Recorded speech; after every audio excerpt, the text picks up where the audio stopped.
I moved into the Oxford apartments in the summer of 1990. Rent was cheap, and I didn't have much money at the time, so it seemed like a good fit. The building wasn't the nicest in Milwaukee, but it had hot water. The neighbors mostly kept to themselves, and there was a laundromat 2 blocks down. That was enough for me. I lived on the second floor, just a few doors down from a man I didn't think much about at first. His name was Jeff. That's what it said on the mailbox. J. Dahmer, Apt. 213. He was quiet, polite, kind of the type you'd overlook if you passed him in the hall. Tall, pale, sandy blonde hair, always wearing the same thin glasses and carrying a bag of groceries or a six-pack. He walked with a slight slouch, eyes down like he didn't want to be seen. I didn't think that was strange. A lot of us kept to ourselves in that building. The first time I really noticed him was at the mailbox. I was checking mine after work, and he came up behind me. He stood there awkwardly, kind of hovering, waiting for me to finish. When I stepped aside, he nodded, but didn't say anything. I remember thinking, he looks like a guy who hasn't slept in days. Over the next few weeks, I'd see him from time to time. In the hallway, at the vending machine on the first floor, or stepping out with trash. He never really started conversations, but if you said hi, he'd respond. Sometimes I'd hear him playing the TV late into the night, but not loudly, just enough to know he was up at strange hours. Then there was the smell. At first, I thought it was the garbage chute. It wasn't uncommon for someone to toss out raw meat or old takeout and leave it there too long, but this wasn't normal. It was sharp, sweet, in a bad way, like rotting meat mixed with chemicals. You could smell it coming from down the hall. A few of us talked about it. One neighbor, I think her name was Pamela, said it came from apartment 213. She had knocked on his door once to ask about it. Jeff told her his freezer had broken and everything inside had spoiled. He said he was dealing with it. He apologized, very politely, and promised it would be gone soon, but it didn't go away. Sometimes it was faint, like it had been covered up.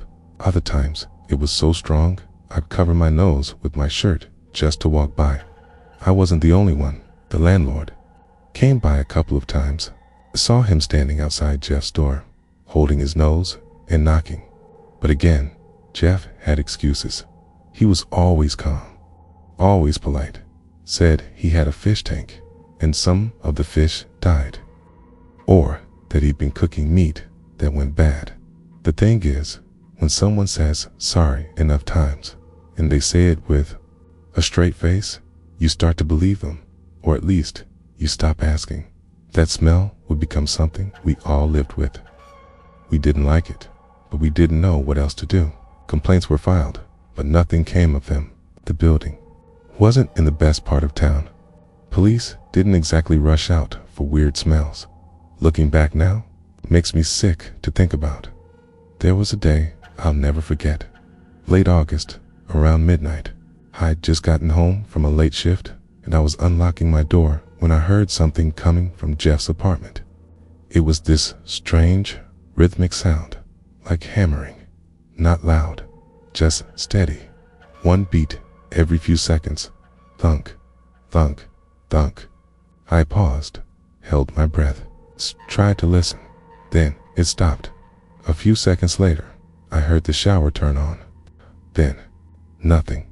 I stood there, keys still in my hand, and something in me felt cold. It wasn't fear, not yet. More like that weird feeling when your body knows something's off before your mind does. But again, what was I supposed to do? Go knock on his door at midnight and ask what he was doing? I went inside. I told myself maybe he was building something, hanging shelves. Or maybe it was the building shifting. Old places make sounds. But deep down, I didn't believe that. Sometimes I wonder how many of us suspected something and just looked away. Jeffrey Dahmer didn't scream monster. He didn't wear it on his face. He bought his groceries. He said thank you. Held the door for people. There were no warning signs, No loud alarms, just that smell, that awful, awful smell, and eyes that never quite looked you in the face. We were just neighbors, and that man was killing people in the room right next to mine. But back then, I didn't know. None of us did. Or maybe we just didn't want to. The first time I caught that smell, really caught its eye, was walking up the stairwell from the laundry room. It hit me like walking into a wall of heat, even though the air was cool. It wasn't just bad, it was unnatural. Not like spoiled milk or garbage, not even like roadkill. This was different. There was something ... chemical about it. Almost sharp, like cleaning fluid or cheap cologne trying to cover up something dead underneath. I stopped on the stairs and just stood there, breathing through my mouth, eyes watering, trying to place what it could be. And then I kept walking, 'cause that's what you do when you don't want to get involved. You move on. At first, it only showed up now and then, like a bad whiff that passed through the hallway. I turned the corner, and it had been there, lingering, like someone had sprayed bleach over rotting meat. Then, a few hours later, it had be gone. But within a couple of weeks, it got worse. It started to stick to the walls. The entire second floor carried ET's specially near apartment 213. People started talking about it, quietly, at first, in the laundry room or while waiting for the elevator. "Did you smell that again?" Someone would say. "I think it's coming from that guy's place. The tall one, with the glasses." And someone else would nod and say, "Yeah, I've smelled it too. I don't know what he's doing in there, but it ain't right." Some said it smelled like dead animals. Others said it was like burning rubber. One guy, Harold, said it reminded him of the time a raccoon crawled under his house and died, only worse. We were all guessing. None of us really wanted to know. The building's manager, Mr. Kent, eventually came around after enough of us complained. He knocked on Jeff's door and stood there, arms crossed, trying not to gag. I saw it from the end of the hallway.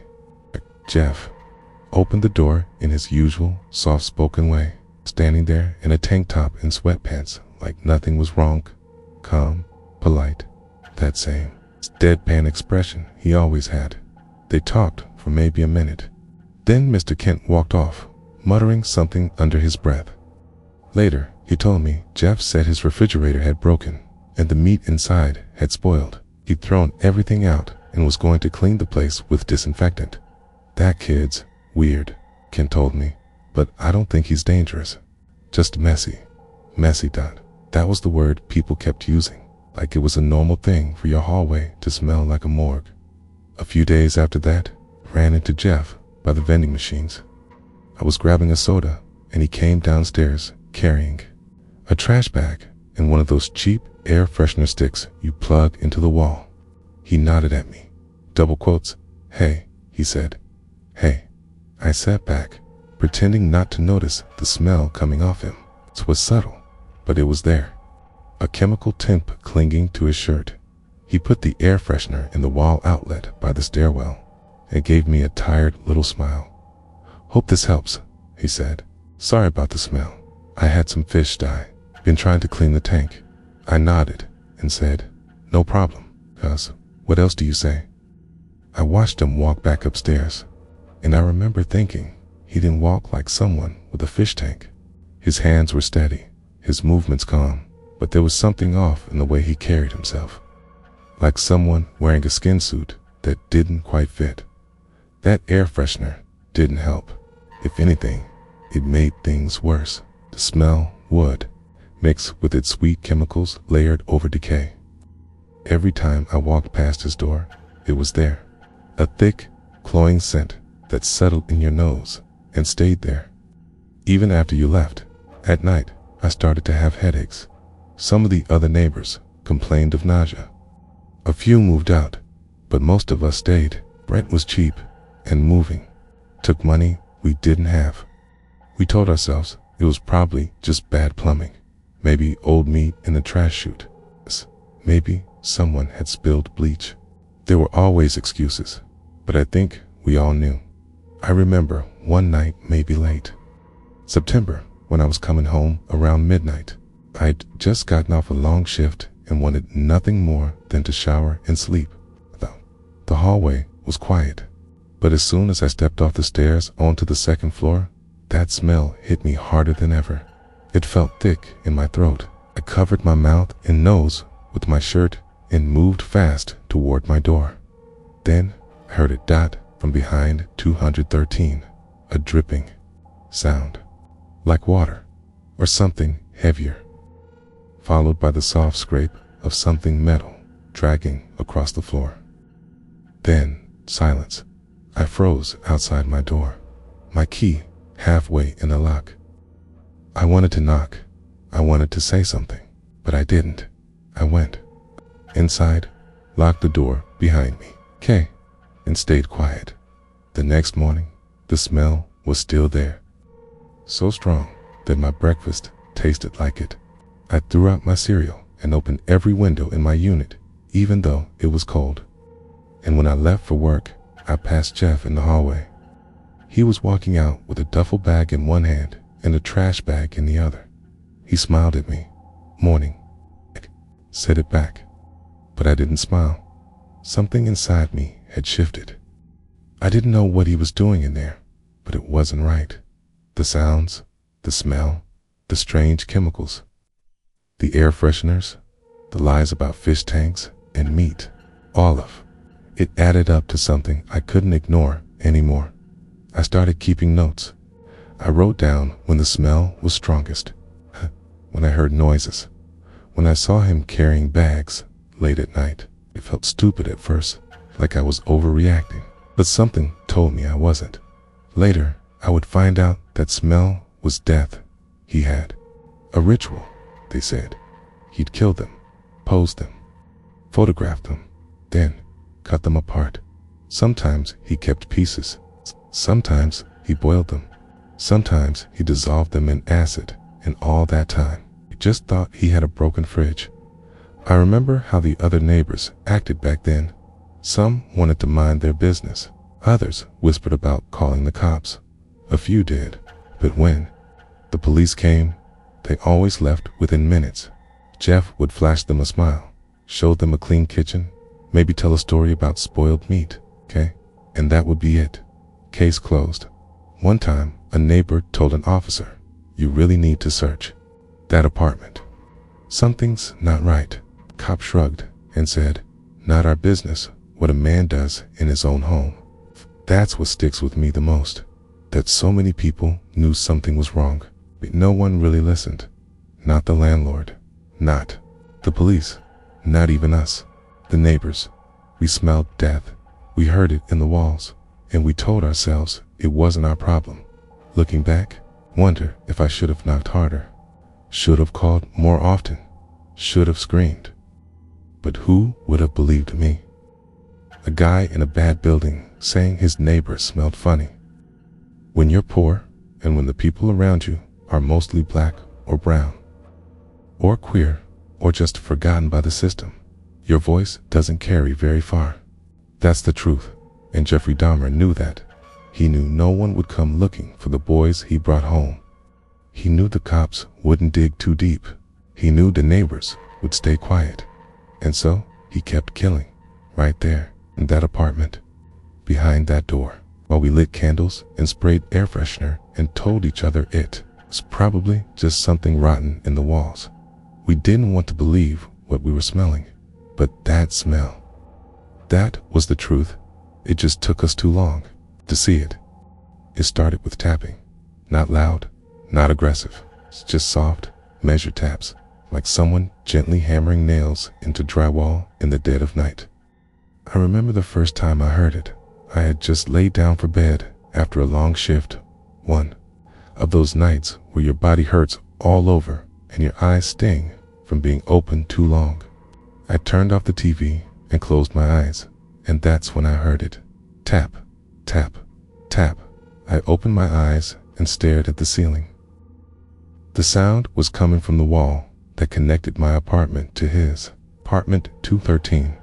At first, I thought maybe he was hanging up something, maybe shelves, maybe a picture frame, but who does that at 1 a.m.? I sat up in bed and listened, but the sound stopped. I told myself I was imagining it, but the next night, it came back. Tap, tap, scrape. This time, it was followed by something else, kind of low hum, like a machine running, maybe a power tool or a blender. I pressed my ear to the wall and waited. The sound rose and fell in short bursts, like something was being pulsed, ground up, maybe blended, maybe broken. Then it stopped. I stood in my hallway for a moment, just staring at the wall that separated me from him. Nothing. Dead. Quiet. A few days passed with no noise at all. Then, one night, I heard something new. Voices. At first, I thought it was the TV, but it wasn't. There were two people. One of them, clearly Jeffrey. The other, a young man. I couldn't make out all the words, but it sounded like small talk at first. Quiet, calm, normal. Then things shifted. The tone changed. I couldn't tell if it was fear or confusion, but the second voice became more urgent, higher pitched. Then there was silence. I waited. I didn't move.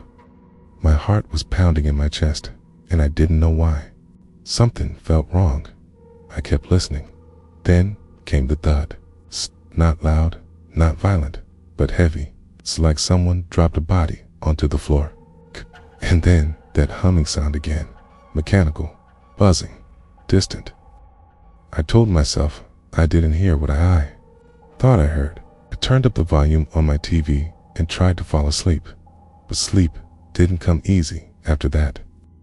Over the next few weeks, the noises became more frequent. Scraping, like metal being dragged across tile.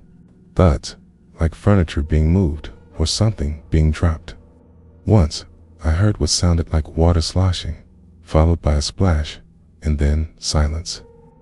Then there was the time, I swear, I heard someone crying. It was faint, like a whimper, muffled by the walls. I turned off everything in my apartment and listened closely. It didn't last long, maybe 30 seconds, but it was there.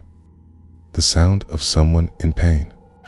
I remember sitting in my kitchen after that, staring at the linoleum, wondering if I was going crazy. Wondering if maybe the walls were just thin and people came and went, and sounds just carried strangely in the building. I even knocked on Jeff's door once, just to see his face, to feel normal again. He opened it, half shielded by the doorframe, and looked at me with those flat, unreadable eyes. I asked if everything was okay. He smiled a little, like he was surprised by the question. Yeah, why? He said. I shrugged and said, I thought I'd heard someone yelling. He chuckled, low and awkward, and said, nah, probably just the TV. I had a horror movie on. And just like that, it was over. Door closed, conversation gone. The thing about Jeffrey was that he never raised alarms. He was always so calm. Couldn't pin anything on him because there was nothing unusual about the way he acted. Yet, his apartment gave off this feeling, like something inside was watching you back, like the walls were breathing. Smells were stronger on some nights, the noises, too. Sometimes I'd wake up to the buzz of his drill or the clinking of something glass. Other times, it was the hum of a saw, always at night, always after midnight, and then the quiet would return, like it had never happened. I remember asking one of my neighbors, an older woman named Gloria, if she'd been hearing it too. She gave me a look, this weary, nervous look, and said, don't ask questions you don't want the answers to. That stuck with me, because I think some of us knew, even if we didn't know. The building had started to feel like a prison. The hallways were heavy with silence. The paint was chipping, the lights flickered, and no one made eye contact anymore. Everyone just wanted to make it through the day without smelling that smell or hearing something from behind those doors. And then, one night, it all came to a head. I was sitting in my living room, eating dinner in front of the TV, when I heard A loud crash, not like a plate or glass, but something heavier. A few seconds later, there was a frantic pounding on my wall. Then footsteps, fast, like someone was running. Then a shout, not words, just noise, raw panic. I jumped to my feet, heart racing. I ran to my front door and opened it just in time to see someone sprinting down the hallway, barefoot and half-dressed, eyes wide with terror. It was a young black man, maybe early 20s, shirtless, with something shiny around his wrist. A handcuff. He disappeared around the corner before I could say anything. Moments later, Jeffrey came walking after him, calm as ever, like he was following a dog that had slipped its leash. He turned the corner slowly, his footsteps, even not running, not calling out, just walking, like he knew no one would stop him, like he owned that hallway. Stood there frozen, not knowing what to do. I didn't move. I didn't speak. A few minutes later, I heard sirens. That was the first and only time the noises didn't stop on their own. That was the night the walls stopped hiding what they knew. I didn't know it then, but the man who ran past my door would survive. His name was Tracy Edwards. He had gotten away. He'd flagged down the cops and told them everything. And when they followed him back to apartment 213, they finally saw what we all should have seen a year earlier.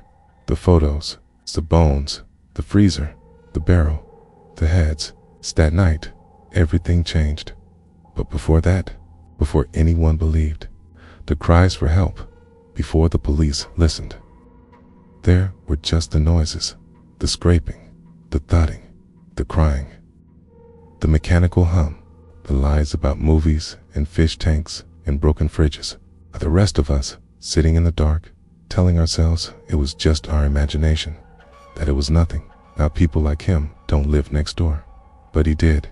He lived right there. And the walls heard it all. It was a warm night in May of 1991, and the air inside the Oxford apartments was thick and still, like it had been cooked all day and left to sit in the hallways, stale and sour. I remember it clearly because I'd left my windows open all afternoon, hoping the breeze would push out the smell that had once again crept through the walls, an awful, metallic chemical stink that had become as common as the creak of the floorboards. Around 11:30 p.m., I was sitting in the kitchen with a beer, the hum of the refrigerator the only sound in the room, when I heard shouting outside in the hallway. Not voices arguing, not laughter, just panic, raw, breathless shouting. I stood up and opened my front door slowly, heart already speeding up in my chest, and what I saw when I stepped out has never left me. There, staggering down the hallway barefoot, was a boy small, maybe 13 or 14. Shirtless, disoriented, clearly injured, his skin slick with sweat, and something else I didn't want to identify. His eyes were wild and glassy, his mouth open like he was trying to form words, but couldn't quite get them out. He was wearing nothing but boxer shorts, and his head looked like it had been bashed in. Blood ran from a wound on his scalp, down the side of his face and neck, dripping onto his chest. He stumbled and leaned against the wall, sliding down like his legs couldn't hold him anymore. I wasn't the only one who saw him. 2 women from the building, Pamela and Sandra, rushed out from their units and immediately ran to him. I followed, still barefoot, heart thudding. Sandra was already dialing 911 on her cordless phone, her voice shaking as she gave the address and tried to describe what we were seeing. "There's a kid," she said. "He's bleeding, he looks drugged or hurt, he's not making sense. Please, send someone." Pamela tried to talk to the boy, asking him his name, but he just mumbled. His body was trembling, eyes rolling back in his head like he was going to faint. It was clear he needed help, medical help, the kind of help that should have come the first time anyone smelled something foul in this building. Within minutes, a squad car pulled up outside. I remember thinking finally someone's going to step in and do something. The officers, both white men, mid-30s, walked up slowly and looked at the boy like he was a problem, not a victim. One of them spoke to Pamela while the other crouched next to the boy. He didn't touch him, just kind of looked him over and asked questions. "You drunk son? What's your name? Where do you live?" The boy didn't answer. He couldn't. He kept shaking his head, muttering something none of us could understand. And then came Jeffrey. He walked down the hallway toward us like he had every right to be there. Calm, casual, shirtless, wearing sweatpants and sneakers, his glasses fogged slightly from the heat. He looked at the scene with this blank expression, like he was surprised to see so many people gathered around. Then he spoke. "Oh," he said, "that's my friend." Everyone turned to look at him. "He's just drunk," Jeff said. "We had a little argument. He ran off. I've got everything under control." We all stood there, stunned. Even the boy looked terrified when Jeff stepped forward. His eyes widened. He tried to move away, but couldn't get far. He reached out toward one of the women, his mouth forming a word. "Help, I think," but he couldn't speak it loud enough. One of the officers turned to Jeffrey and asked for ID. Jeff calmly handed it over and explained that the boy was his boyfriend, that they were just having a lover's quarrel, that this kind of thing happened sometimes. He said the boy had had too much to drink and that he often acted like this. The officers listened. They nodded. One of them chuckled. I watched in disbelief as the tone shifted from concern to annoyance. Pamela tried to step in, tried to tell them this wasn't right, that the boy was just a child, that he looked terrified of Jeffrey, but they waved her off. "This is just a domestic," one of them said. "We see it all the time." No one checked the boy's age. No one ran a background check on Jeff. No one noticed the photos Jeff had hidden back in his apartment. No one checked the odor leaking through his door or the 57-gallon drum sitting in his bedroom. Instead, they laughed. They joked. They handed the boy back to the man who was going to kill him. I felt frozen, like I was watching something through thick glass. My voice caught in my throat. I wanted to say something. I did try, but it came out weak, like a question. "Are you sure?" I asked one of the officers. He looked scared. The officer turned to me and shrugged. "They always do," he said, like he was tired of having to explain the world to someone who didn't understand it. They left, just like that. They escorted the boy back into apartment 213 with Jeffrey, the man whose walls we all feared, the man whose smile didn't reach his eyes. The last thing I saw before the door closed was the boy's face. Not angry, not crying, just blank, resigned, like he knew what was going to happen. That boy's name was Conrad Synthesynphone. He was 14 years old, a child, just a child, and he died that night. After the police left, after the hallway emptied out, Jeffrey gave him another drink, laced with sleeping pills and hydrochloric acid. He drilled a hole into the boy's head and poured in more acid, hoping to create a living zombie. That was the plan. A living body, a dead mind, someone who couldn't leave him. Conrad didn't survive. He died on the floor of apartment 213 while the rest of us tried to sleep, while the police filled out paperwork and cracked jokes about dealing with gay stuff, while the city turned its back on another brown boy in the wrong part of town. I didn't sleep that night, sat by my window and watched the streetlight flicker over the sidewalk where the boy had stood. Kept thinking, what if I had done more? What if I'd shouted, blocked the door, gotten between them? But I didn't. None of us did. And the system that was supposed to protect him didn't even try. Days later, we learned the truth. His family came forward. He had a mother, a father, brothers. He had people who loved him. It survived Jeffrey once before 2 years. Earlier, Dahmer had molested his older brother and been sentenced to a year in jail. 1 year, and yet no one at the department thought to check the name. No one recognized the pattern. It was all there, hiding in plain sight. That day broke something in me. Not just the guilt or the horror of what had happened, but the weight of the silence we'd all lived under for so long. That silence had protected him. That silence had allowed a predator to walk free in our building. That silence had gotten Conorak killed, and he wasn't the first. He wouldn't be the last. Every time I passed apartment 213 after that, I could hear the echoes of that boy's steps. I could see the blood on the floor, the blank look on his face, the way he reached out and no one reached back. We were so close to saving him, so close, but no one listened. Not the police, not the city, and sometimes not even us. That's the part that haunts me. Not just that he died, but that he died after asking for help. That we all heard him, but only one person heard what he was really saying, and we let that voice fade away behind a door we never dared open. After they took Conorak back into that apartment, after the door shut behind them and the police walked away, like they just wrapped up some minor misunderstanding, I think the whole building held its breath for the rest of the night. Numbered. One spoke. No one moved. You could feel it in the walls, that horrible quiet. The kind that settles like dust after something terrible has happened, and all you can do is pretend not to choke on it. I sat on my couch until the sun came up, not because I wasn't tired, but because I couldn't make myself lie down and close my eyes, not after seeing what I saw. I kept hearing his voice in my head, the way it didn't quite make words. Just desperate sounds like his throat had forgotten how to scream.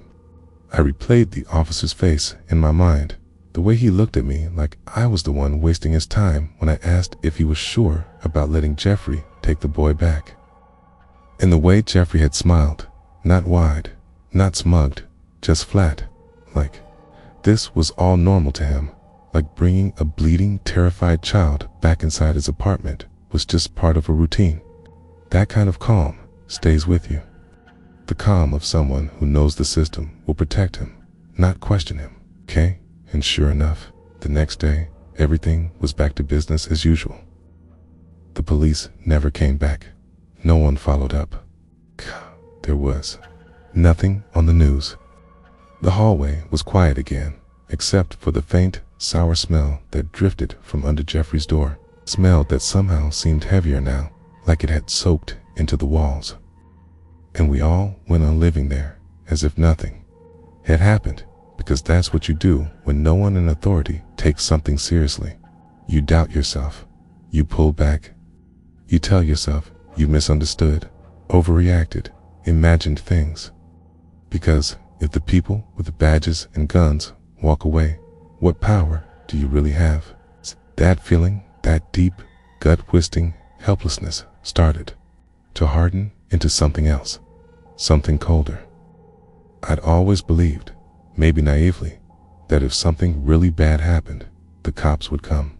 That if someone cried for help loud enough, if enough people pointed and said, something is wrong here, they'd listen.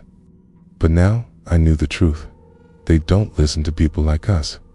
Not in this neighborhood, not in this building, not when the victims are young and brown and poor and gay, and especially not when the man in question is white, soft-spoken, polite, clean-cut, and tells them we're just having a little lover's quarrel. That was all it took, a calm voice, a rehearsed lie, and two officers willing to shrug it off because they didn't want to deal with what they didn't understand. They handed that boy back to a monster and laughed about it later over coffee. I know they did. I don't have proof, but I know it in my bones. The next week, things got worse. Not in any big, dramatic way, but in the small ways that start to rot the corners of your mind. The smell from Jeffrey's unit got thicker. Not just sharp and chemical anymore. It had taken on this meaty sweetness, like something old and rotten was trying to pretend it was fresh. It clung to the vents, seeped through the carpet, slid under the doors.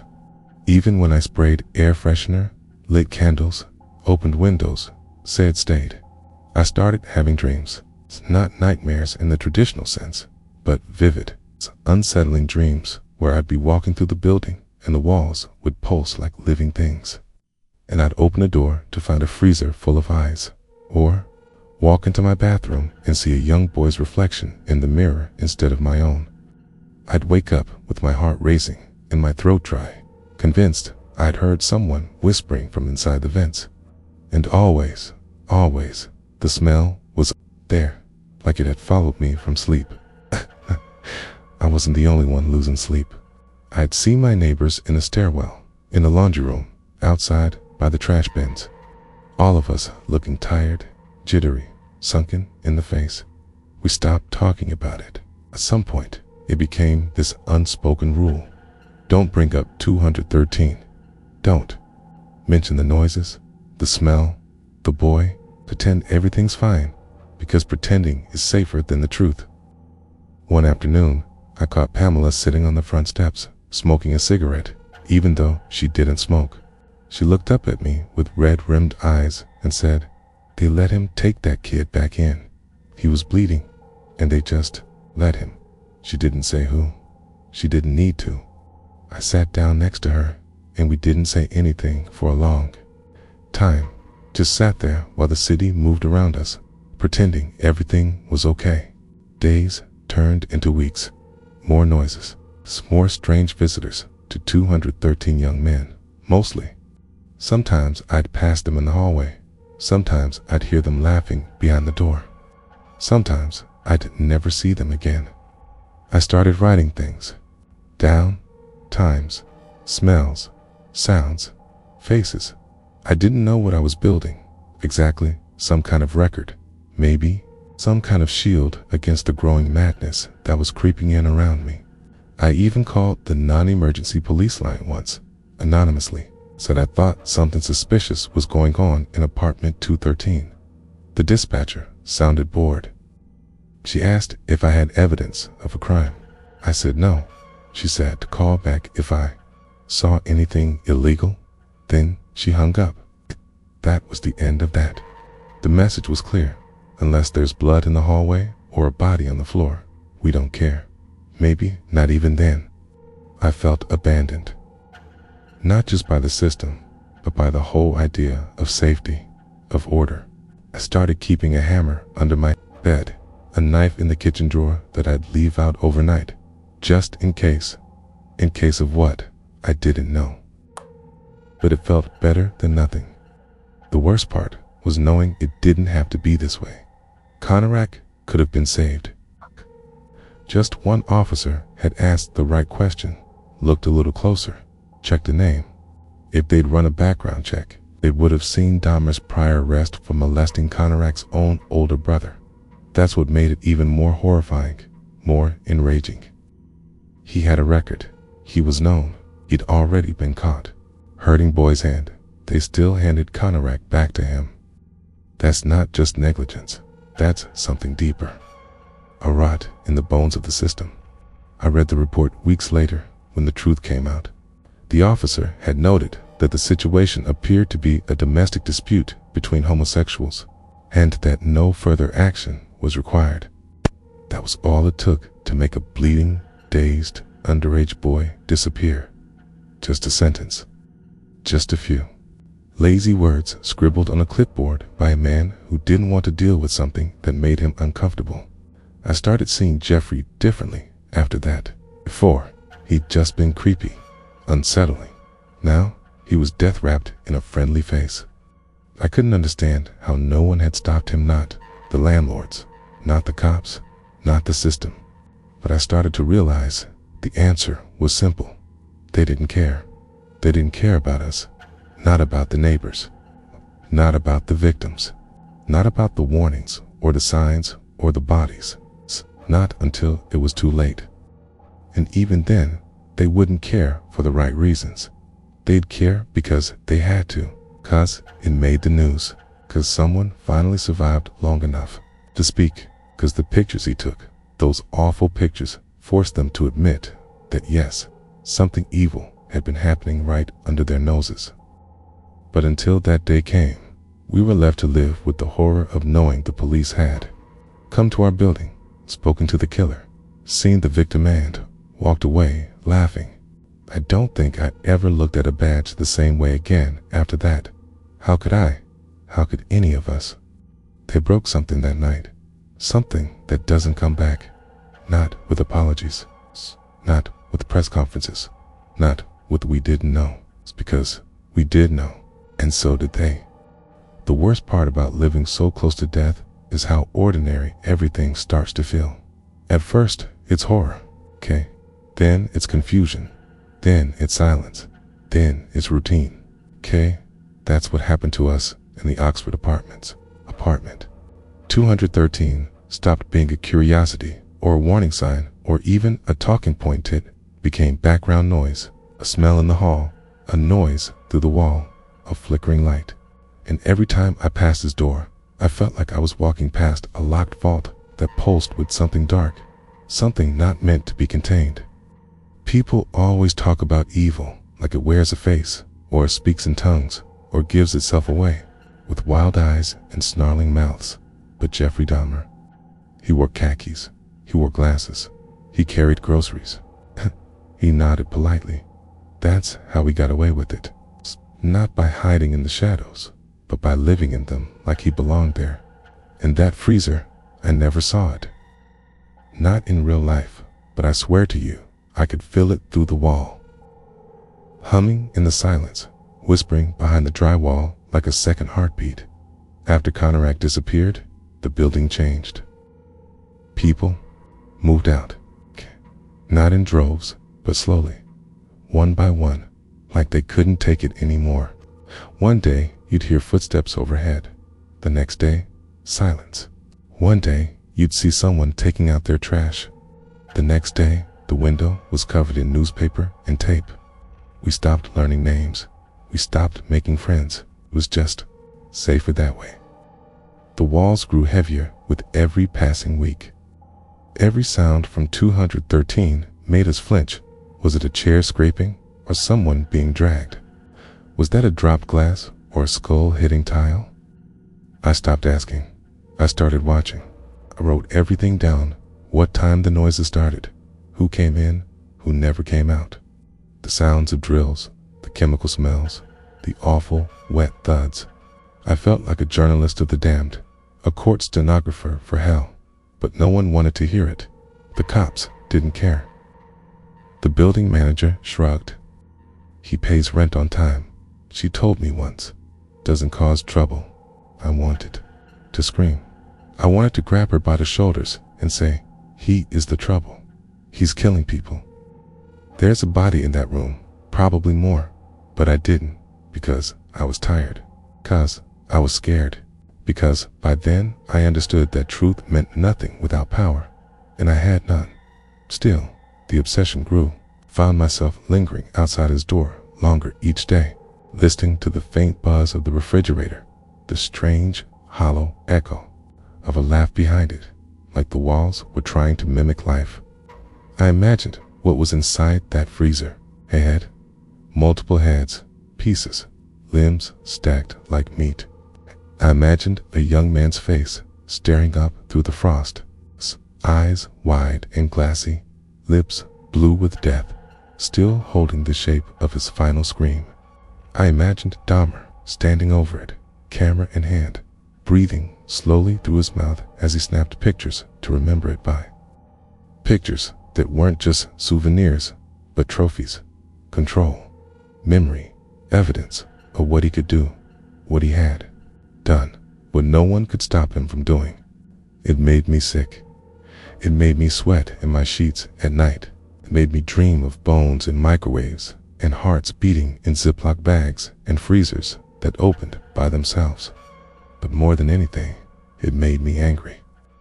Angry that the freezer kept humming. Angry that the pictures kept stacking. Angry that no one, not the landlords, not the cops, not the city cared enough to knock on the door and look. I started to fantasize about breaking in. Not to hurt him, just to see. Just to open that freezer. And no, I'd walk by and run my fingers along the frame. Try the knob just a little. Listen for the click of locks. I bought gloves. I bought a screwdriver. I even stayed up one night, waiting, hoping to see him leave. He never did. The light stayed on until 4 a.m. Then everything went dark, and I sat there in the hallway with my knees pulled to my chest, listening to the low, steady hum of the freezer behind the door, like it was whispering secrets to meeting me what it held, daring me to open it. But I didn't. I couldn't. I didn't want to be the one to find what no one else had the courage to see. And I knew deep down that if I did, I would be the one in trouble, not him. That's how it works. I was just a neighbor. It was a resident. And if I broke in and found a body, I'd probably be the one arrested for trespassing, for harassment, for disturbing the peace, 'cause that's the kind of city this was. And Dahmer knew it. He counted on it. So the freezer stayed closed. The pictures kept piling up. The bodies disappeared one by one, and I kept waiting for someone to care. I learned later that there were dozens of photos, not just one or two. Dozens. Some victims posed like mannequins, some dissected, cut mid-process arms missing, torsos split, eyes open. And those photos weren't hidden away in some underground vault.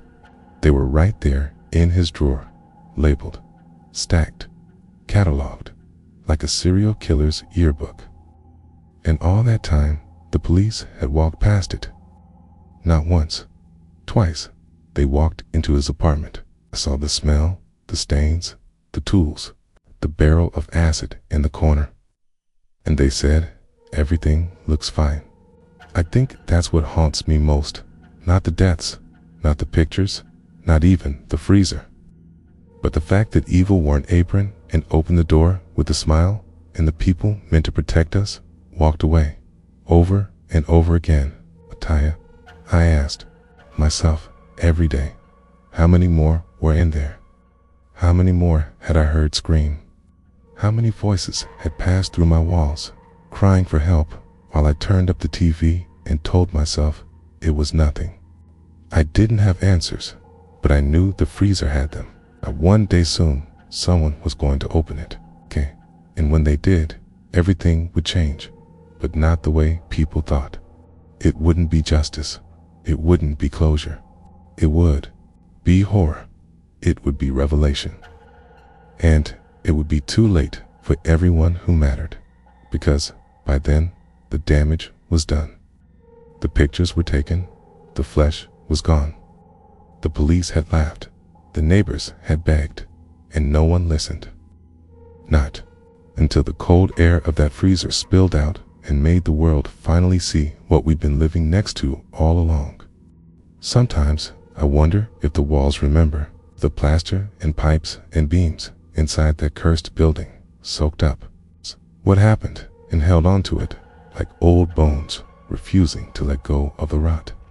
I used to walk past 213 and feel like the hallway had lungs, like it was holding its breath, waiting for something to explode.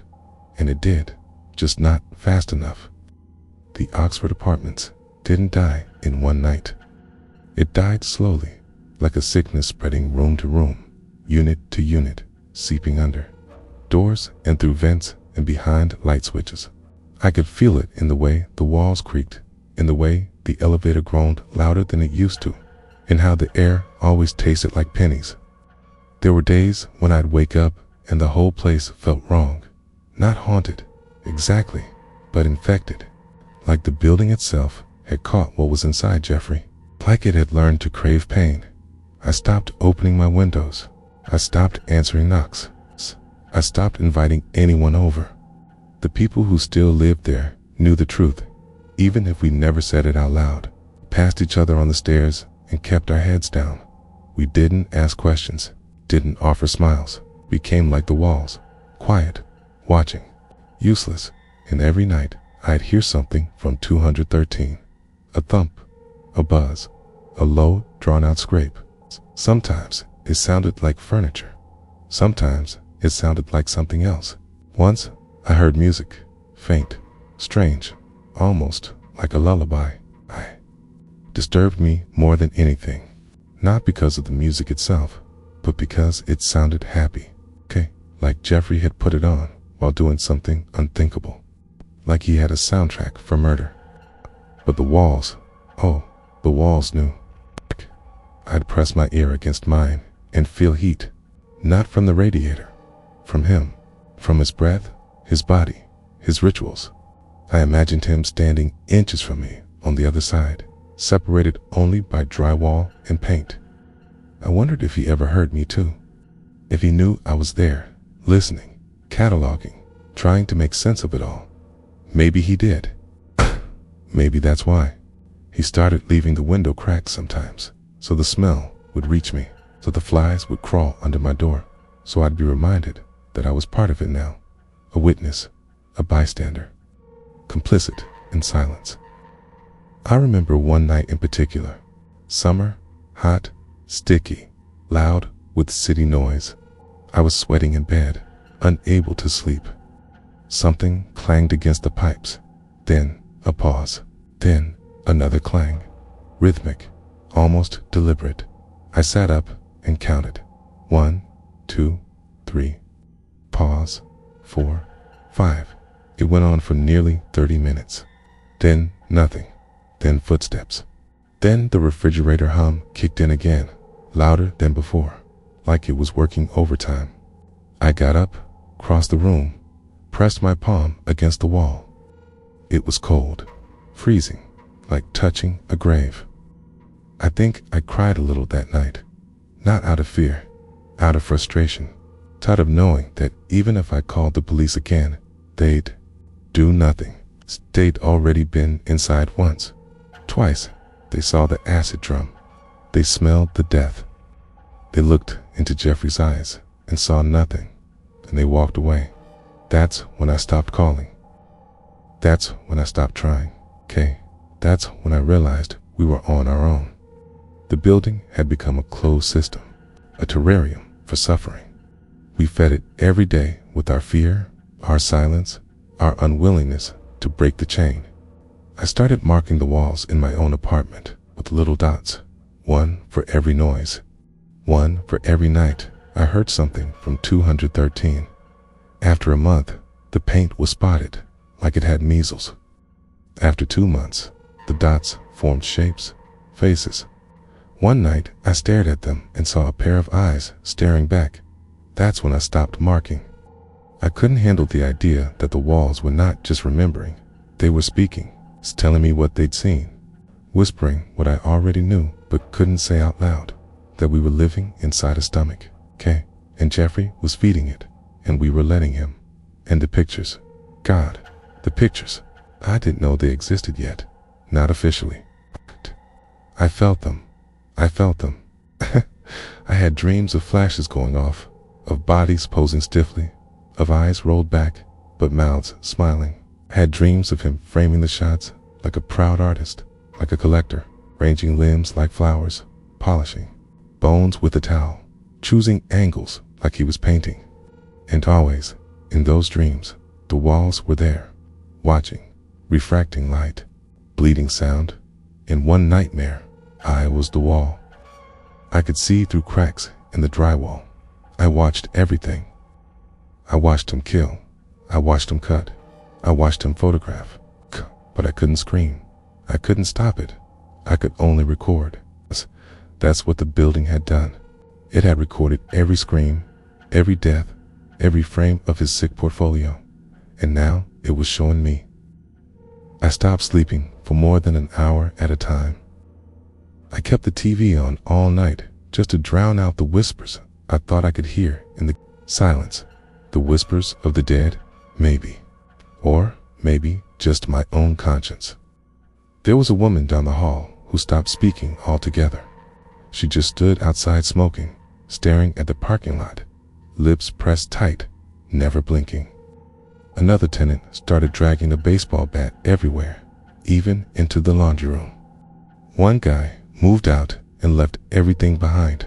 Furniture, dishes, photos, all of it. Said he didn't want any of it anymore. It smells like him, he told me. I can't take it with me. The walls had ruined us. We were like prisoners in a cell we never signed up for, serving a sentence we didn't deserve. And the worst part was that we knew it wasn't over. That freezer still hummed. That door still closed. Those locks still clicked every night. The pictures kept happening. The bodies kept disappearing. And every time I brushed my hand against the wall, I felt the cold, the ache, the memory of something evil happening just inches away. The walls remembered. Still do. You never really forget a smell like that. Heard people say certain scents bring memories flooding back. Fresh cut grass, baking bread, old perfume. But the smell in that hallway was the opposite. It didn't bring back anything. It erased things. It made you forget comfort, forget warmth, forget safety. It clung to your clothes, your hair, your lungs. It crawled inside you like a sickness. It was sweet at first, almost like spoiled syrup. Then it turned metallic, sour, thick. I don't know how to describe it properly without wanting to gag. It was decay, but not natural decay. It was something tampered with, something forced. A corpse trying to fake being alive. I noticed it stronger one evening when I got home. From work, I stepped into the building and it hit me like a wave. Not a breeze, not something passing, but a full, pressing wall of odor. I stopped cold in the doorway. My groceries dropped. I remember staring at the bag of oranges rolling across the tile while my brain tried to process what I was breathing in. I thought maybe a sewer line had burst. Someone had died and been left alone. That was my first guess. Someone passed out drunk and didn't wake up. It happens sometimes around here. But this was different. This wasn't just rot. It was rot mixed with chemicals. There was a sting to it, a sharpness in your sinuses.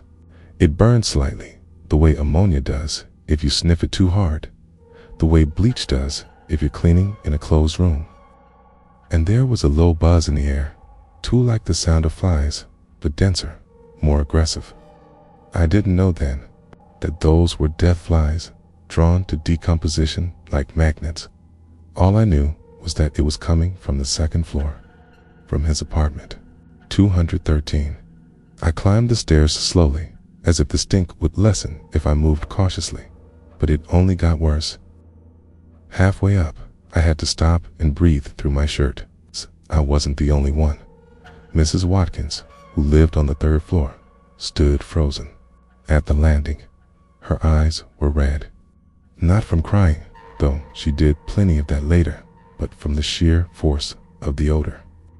"It's him," she said, barely above a whisper. "It has to be."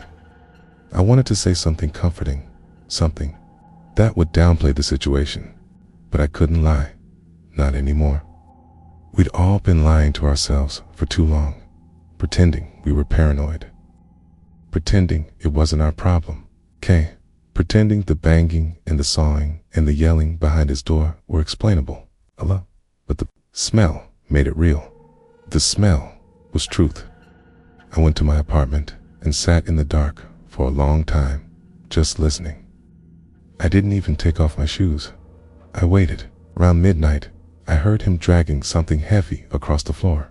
A dull, scraping sound. Then the fridge opened. That sound was always unmistakable. His fridge had this horrible creak, like it was being opened underwater. Then a pause. Then the microwave beeped. I remember that night because I thought, how can he eat with that smell in the air or whatever that was on his floor? But he did. I could hear him chewing. Something about that destroyed me more than anything else. He wasn't rushed. He wasn't panicked. He wasn't covering up. A mistake. He was following a routine, like this was normal. Like this was just another Tuesday night, a cola, and in some sick, twisted way was. The next morning, the building manager showed up. We'd filed more complaints. Everyone had. Someone even called the health department. He walked up the stairs with a handkerchief pressed over his mouth. "We'll get it taken care of," he said. trying to sound professional. But I saw his hand shaking. He knocked on Jeffrey's door. No answer. Knocked again, louder. Still nothing. Then, to my absolute disbelief, he walked away. That was it. Just walked away. Said he'd try again later. I wanted to scream. I wanted to grab him by the collar and shake him and drag him into that hallway and force him to inhale until his nose bled. But I didn't. I watched him go and slammed my door shut. I sat on my couch, jaw clenched, and realized something terrifying. We were invisible. All of us. The building, the tenants, the complaints, the bodies. They didn't see us. No one wanted to see us. Not the police. Not the city. Not the landlords. We were just noise to them. Background static. Low-income people in a decaying building. Too close to the edge of downtown to be worth investing in, but too far to be called an emergency. Jeffrey knew that. That's what made him bold. That's what let him keep killing. Not just in secret, but in plain sight. That same afternoon, I passed him in the hallway. He was carrying a bag.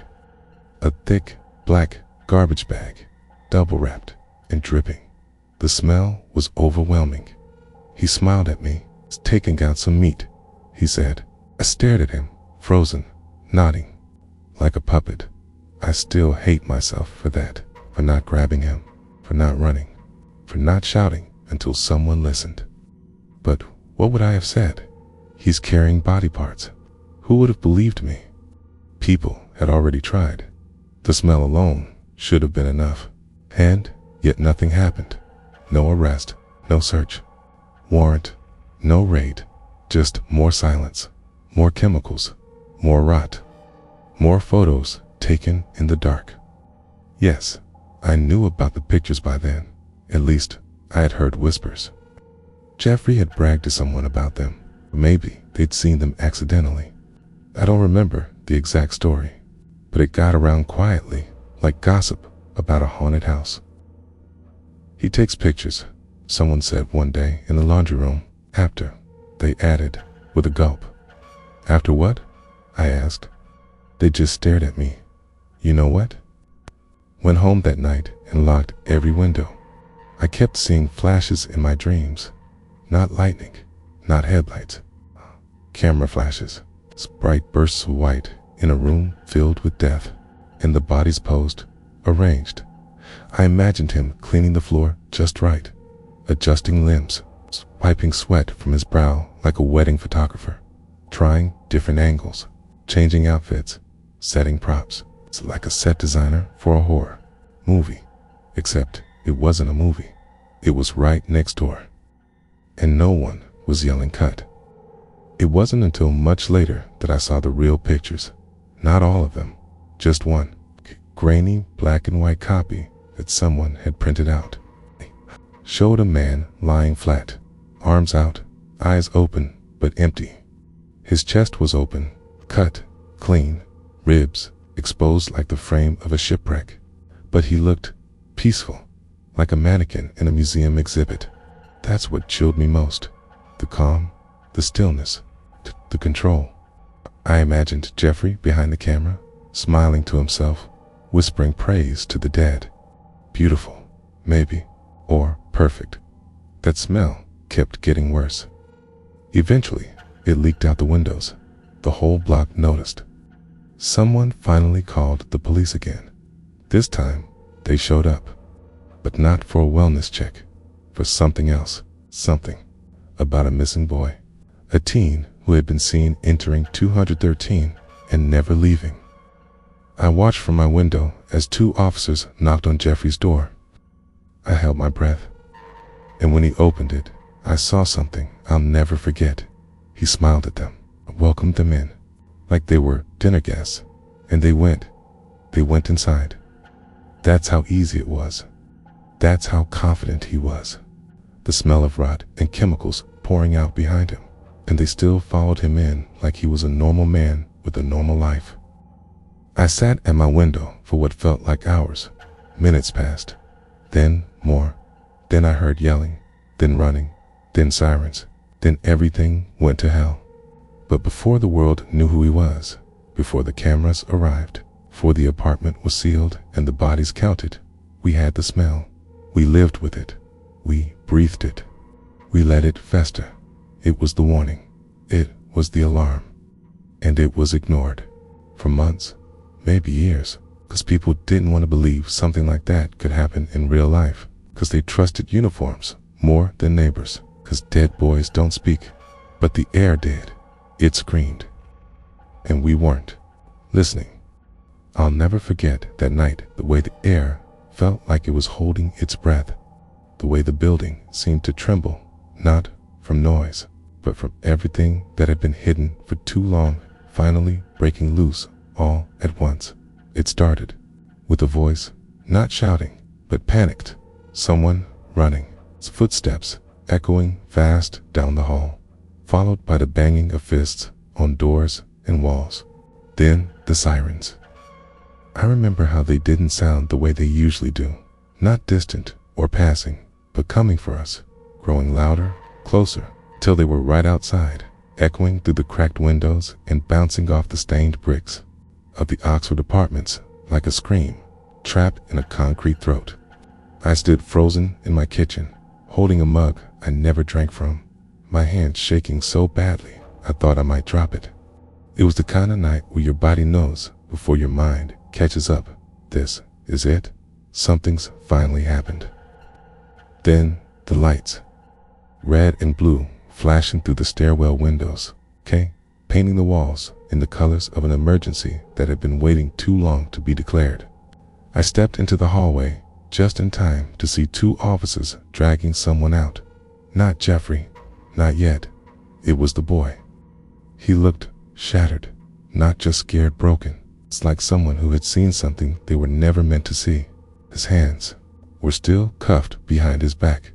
That part confused me.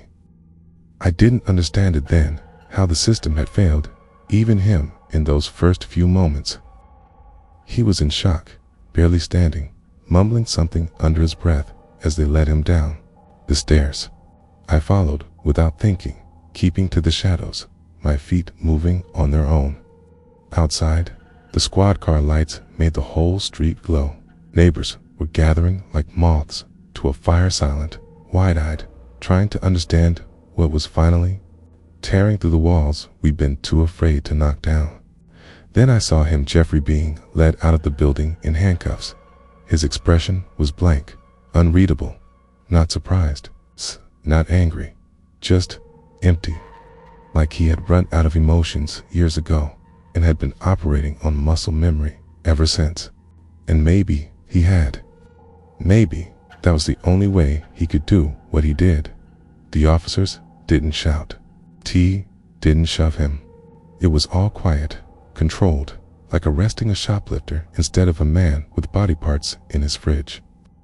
I watched as they put him in the back of the cruiser, and I remember thinking, it's the last time he'll ever be in this neighborhood. And still, it didn't feel real. Not until the door closed. Not until the car pulled away. Not until he was gone. The rest of the night was chaos in slow motion. Police tape went up fast, stretching across doorways and stairwells, cutting the building into sections like they were marking off zones in a war crime investigation. Detectives arrived, plainclothes officers, forensics. The van with no markings. They filed in, one by one, serious and quiet, carrying kits and cameras, and that look in their eyes, the look of people who already knew. This scene was going to haunt them for the rest of their lives. The building manager showed up around midnight, and they wouldn't even let him inside. "This is a crime scene now," one of the officers said. He nodded, dazed, like he was trying to remember if he'd paid the electric bill that week. I watched all of it from the third-floor landing, my back pressed to the wall, blending into the shadows like so many of us had been doing for months. No one told us what was happening. No one needed to. The door to 213 was open. You could see it from the stairwell, the first few feet of that horrible apartment, lit harshly by the forensic team's floodlights, and the smell. It poured out now without resistance, flooding every corner of the building. There was no hiding from it anymore. Whatever had been contained, whatever was rotting behind his locked door, was now free. And it didn't just linger. In the ear, soaked into it, became part of the building. I heard one of the officers gag. Another stepped outside to breathe, his face pale and wet with sweat. They started carrying things out in bags, not trash bags, supplies, plastic, labeled, and with each one, you could hear a new silence settle over the crowd. Everyone stopped talking. Everyone watched. Some of the bags were small, others not so much. They pulled out a box wrapped in duct tape, then a freezer bin, then another. A clipboard was passed around as one took photos. Flash, flash, flash, and I realized I'd been holding my breath again. I turned and went back inside before I could see more. The next morning, the media was there. Reporters, fans, cameras, microphones. The story had broken wide open, okay? And it didn't take long for the word to spread. They found bones, skulls, a human heart, pictures, hundreds of pictures. The walls were covered with them, some tacked. 2 bulletin boards, some stacked neatly in drawers. Others were found in a shoebox. I remember reading a quote from one of the officers later. He said something like, "The Polaroids were the worst part. He kept them like souvenirs. He photographed them as if he was proud." And I believed it. I'd seen the way he moved. It's the way he carried that garbage bag down the stairs like it was nothing. He was proud. He's proud enough to keep records. He's proud enough to create a gallery of horror in his own home. They said the pictures showed everything. The victims before and after. Some smiling, unaware. Others limp, lifeless, arranged, like dolls. Some were headless. Some were dismembered. All of them were photographed in that same apartment, on that stained mattress, against that same yellowing wall. That was his studio, his trophy room, and nobody stopped him. Nobody listened. Not when the neighbors complained. Not when the smell got worse. Not even when one of the victims escaped and tried to get help. He'd been reported before. He'd been arrested before. And every time he slipped through. Quiet, polite, Caucasian. He's just a little off, they said. A loner, a troubled soul. And now there were 17 bodies, 17 boys and men who had names, families, birthdays, dreams. 17 who were tricked, drugged, photographed, and disposed of like garbage. All because no one thought someone like him could do something like that. That day, I didn't go to work. I sat by the window and watched the street. People came and went, police, investigators, then the hazmat teams. Someone said they'd found acid drums in the bedroom, a vat of chemicals used to dissolve flesh. I don't know if that was true or just rumor, but at that point, it didn't matter. Truth was already worse than anything we could have imagined. I couldn't eat, couldn't sleep. I kept picturing those photographs, the way they must have looked, the flashes, the quiet, the coldness. I imagined him taking them with steady hands, not shaking, not rushed, like he was cataloging insects or preparing a science project. In some twisted way, that's what it was to him, a project, a collection, secret museum of suffering hidden in plain sight. And we'd all walked past it. I'd shared walls with it, laughed with friends while people screamed a few feet away. I watched sitcoms while bones soaked in acid 1 floor below. And that guilt, it never really leaves you. Later that week, they started pulling everything out of his apartment. Furniture, bedding, walls. They stripped the place bare.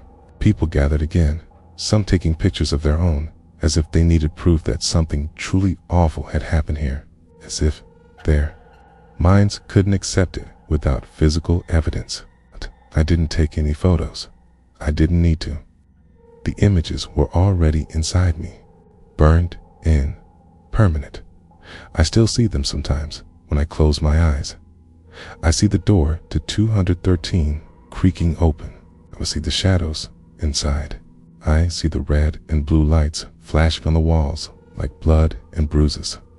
And I hear the sirens, the ones that should have come so much earlier, finally arriving, far too late to save anyone, but just in time to bear witness to what we had all failed to stop.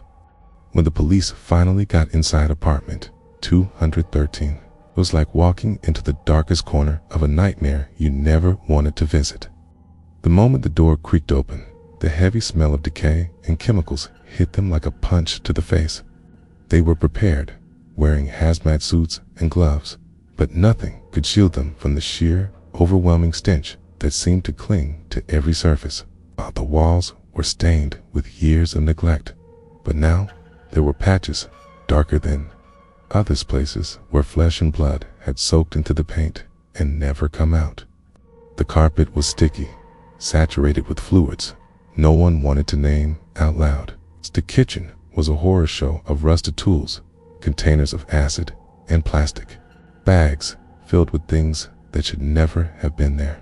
For the officers who had walked past this door so many times, who had seen Dahmer smiling and nodding, pretending to be just another quiet tenant, it was a gut-wrenching shock. They found a freezer that hummed quietly in the corner, just like the neighbors had said, and inside were the remains of people, some still partially preserved, others reduced to bones and fragments. They had to move slowly, methodically, documenting every piece with photos and notes, but the images they captured that day haunt anyone who has seen them since.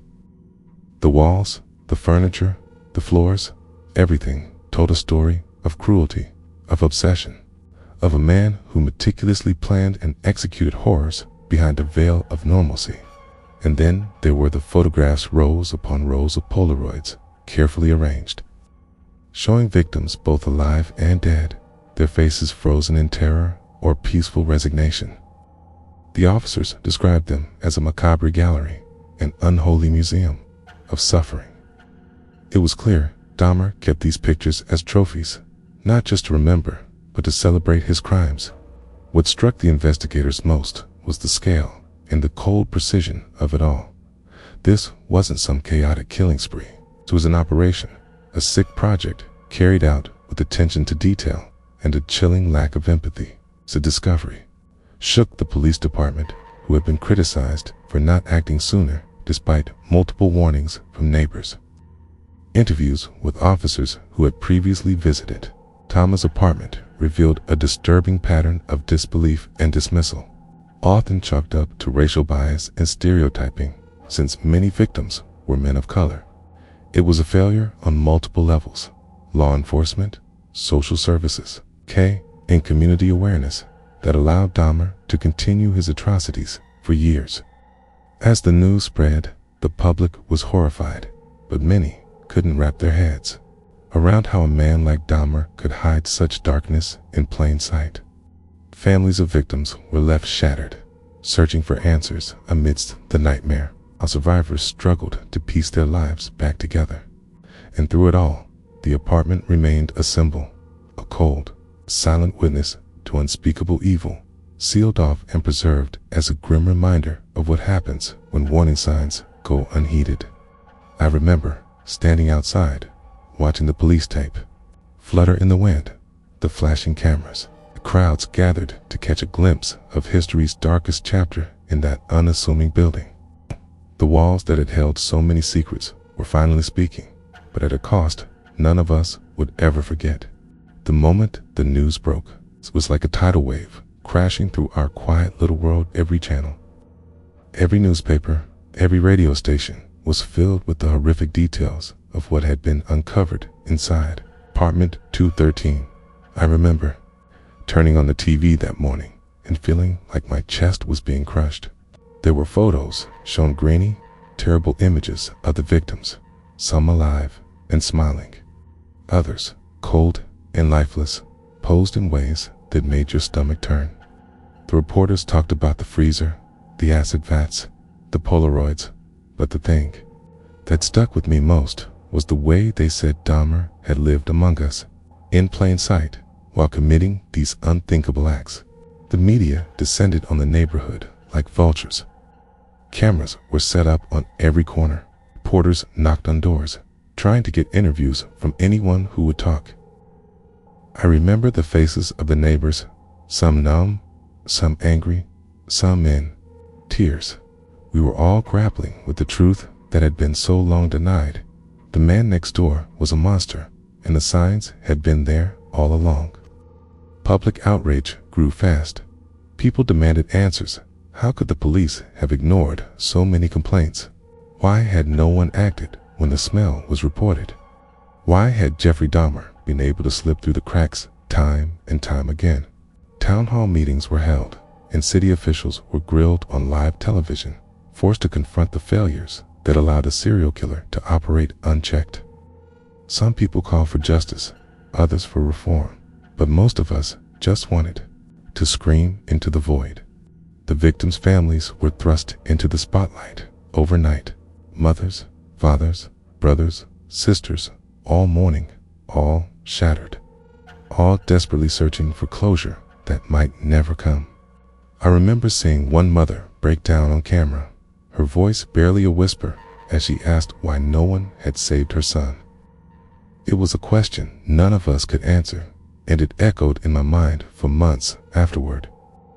Meanwhile, the neighborhood itself became a kind of haunted museum. People came from all over, some out of morbid curiosity, others to pay respects. There were vigils held on the street, candles flickering under the flickering street lamps, voices joining together in prayer and mourning. But alongside that, there was anger. Anger at the system that failed us. Anger at the neighbors who didn't speak up sooner.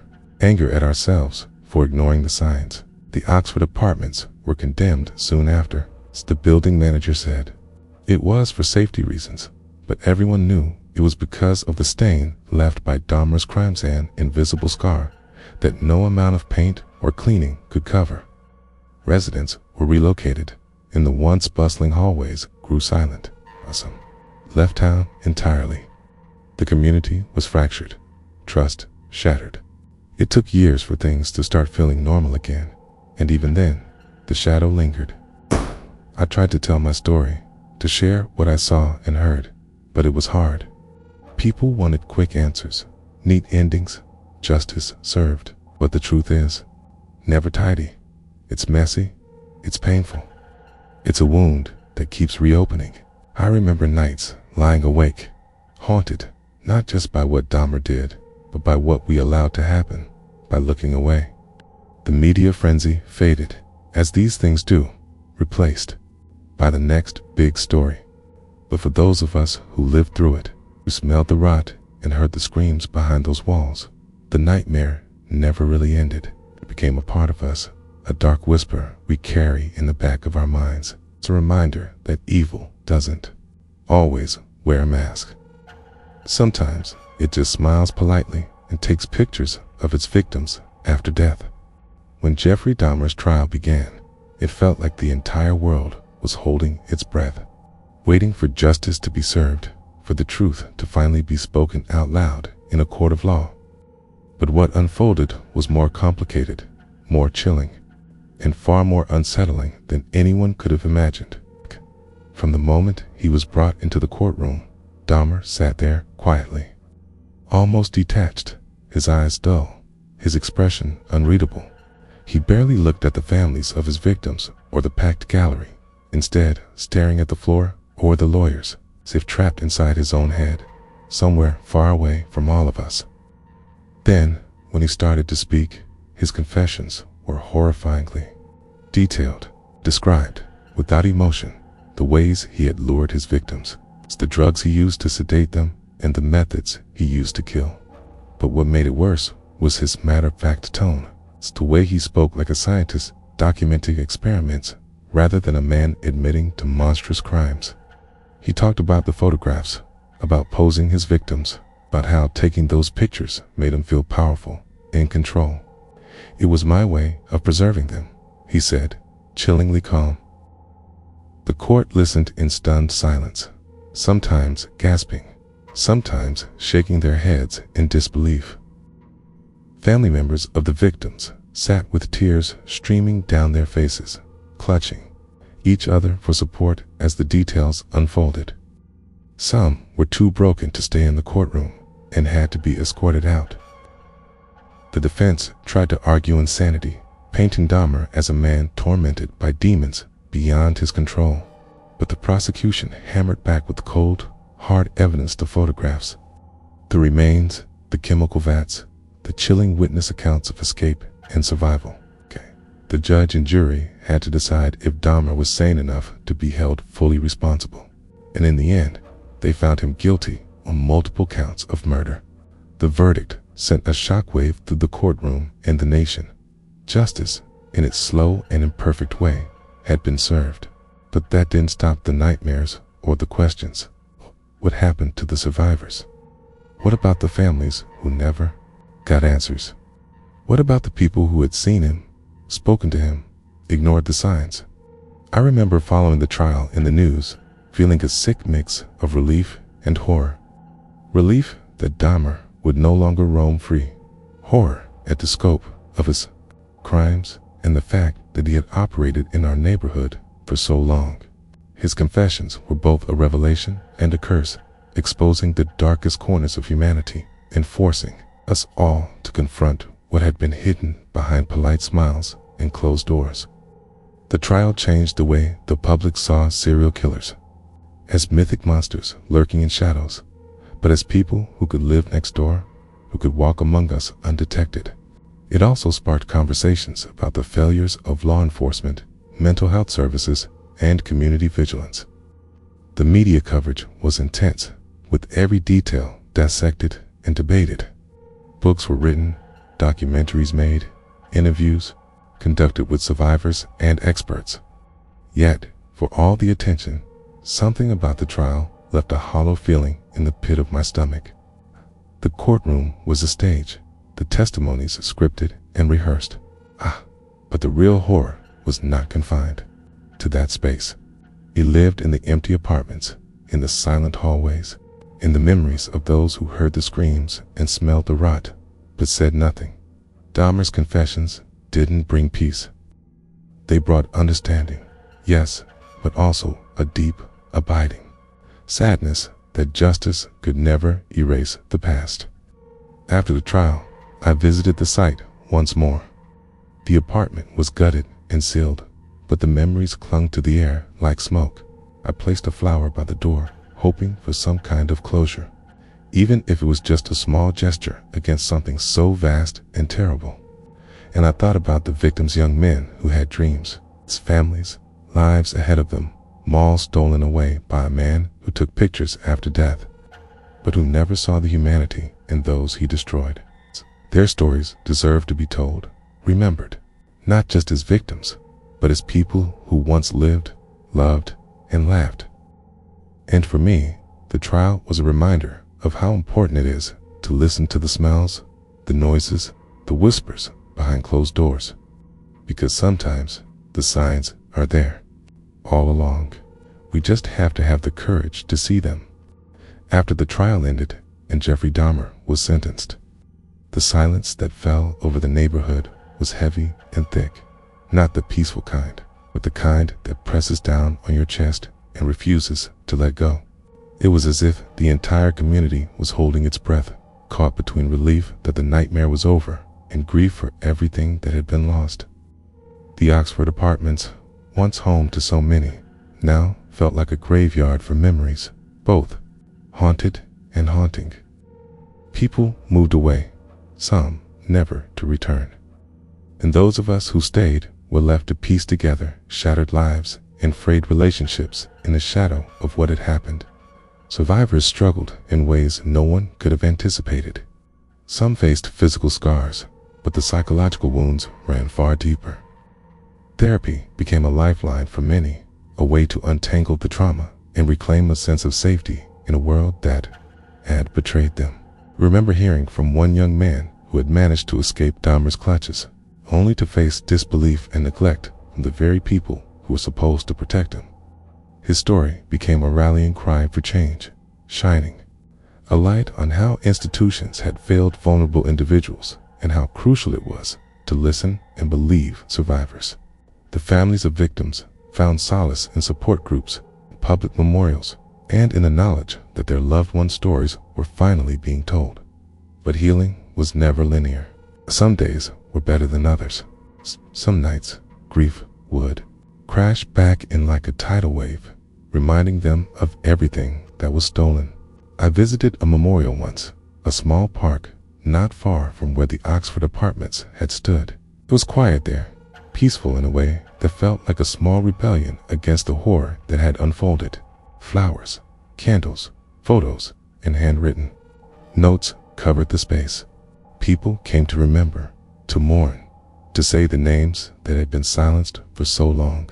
It was a place of community, of collective memory, and of resilience. Yet, even with all that, the scars remained. The city passed new laws, increased funding for mental health and community outreach, and pledged to do better. But promises only go so far. The reality was that trust had been broken between neighbors, between communities, between citizens, and those sworn to protect them.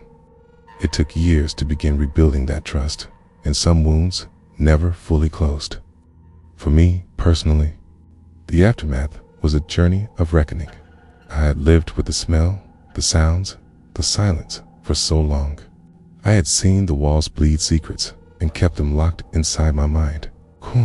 But sharing the story became a way to cope, to make sense of something senseless.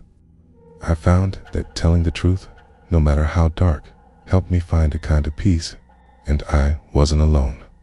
Others came forward, their voices adding layers to the narrative and helping us all heal together. The legacy of what happened at 213 is complicated. It's a cautionary tale about ignoring warning signs, about prejudice, about how society sometimes fails its most vulnerable.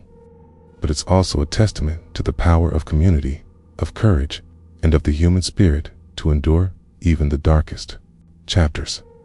The neighborhood where I once lived is no longer the same, but neither am I. I carry the memories with me, the faces of those lost, the lessons learned, and the hope that by telling their story, I can help prevent something like this from ever happening again. In the end, healing isn't about forgetting. It's about remembering with honesty, with compassion, and with a commitment to change. It's about standing up and saying, we will not be silent, we will not look away, because sometimes the most important thing we can do is listen to the whispers behind the walls before they turn into screams. The story of Jeffrey Dahmer is not just a dark chapter in the history of one neighborhood. It's a cautionary tale that echoes far beyond the cracked walls of apartment 213 and the faded streets around it. The legacy of his crimes has shaped how communities, law enforcement, and society at large think about warning signs, mental health, and the vital importance of listening, really listening to those who live closest to danger. In the years following his arrest and trial, there was an undeniable shift in public consciousness. Suddenly, people understood that monsters don't always lurk in the shadows. Sometimes they live next door, smiling politely and blending in, hiding unspeakable horrors behind closed doors.